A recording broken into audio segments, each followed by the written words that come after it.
Hello every one, എന്തുണ്ട് വിശേഷം? സുഖമായിരിക്കുന്നല്ലോ അല്ലേ? അപ്പോൾ എന്താ എല്ലാവരും ക്രിസ്മസ് ട്രീ ഒക്കെ ഒരുക്കി കാണാമല്ലോ അല്ലേ? അപ്പോൾ എന്താ ഞാനും ക്രിസ്മസ് ട്രീ ഒക്കെ ഒരുക്കുക കേട്ടോ. മിതുക്കുട്ടി ഉണ്ടായതിന് ശേഷമാണ് ഇങ്ങനെ ക്രിസ്മസ് ട്രീ ഒക്കെ വാങ്ങിച്ച് അതൊക്കെ ഡെക്കറേറ്റ് ചെയ്യാൻ തുടങ്ങി കേട്ടോ. അതിന് മുന്നേ വീട്ടിലൊക്കെ ആയിരുന്ന സമയത്ത് നമ്മുടെ സ്റ്റാറൊക്കെ വെക്കുക എന്നുള്ളതല്ലാതെ ക്രിസ്മസ് ട്രീ ഒന്നും ഞാൻ ഒരുക്കാറില്ലായിരുന്നു കേട്ടോ. ഇതിപ്പോൾ അവനൊരു സന്തോഷം, അവൻ ഇതൊക്കെ കാണുമ്പോൾ ഭയങ്കര ഹാപ്പിയാകും. അപ്പം അവനെ ഹാപ്പിയാക്കാൻ വേണ്ടി ഇങ്ങനെ ഓരോരോ കാര്യങ്ങൾ ചെയ്യും കേട്ടോ.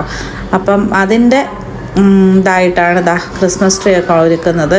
പിന്നെ ഇതൊരു നല്ല രസമല്ലേ ക്രിസ്മസ് ട്രീ ഒക്കെ ഒരുക്കി വയ്ക്കുമ്പോൾ അല്ലേ?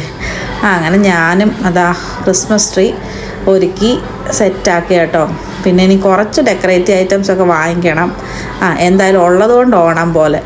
കണ്ടോ, ക്രിസ്മസ് ട്രീ കണ്ടപ്പം ഇത് കുട്ടി ഭയങ്കര ഹാപ്പിയായി. അപ്പം അവനെ രാവിലെ എണീറ്റ് വന്നപ്പം കാണുന്നത് ക്രിസ്മസ് ട്രീയാണ്. രാത്രി ഞാൻ അവൻ ഉറങ്ങുന്ന സമയത്താണ് ഇതൊക്കെ വെച്ചത് കേട്ടോ. അപ്പം നാളെ കാണാം.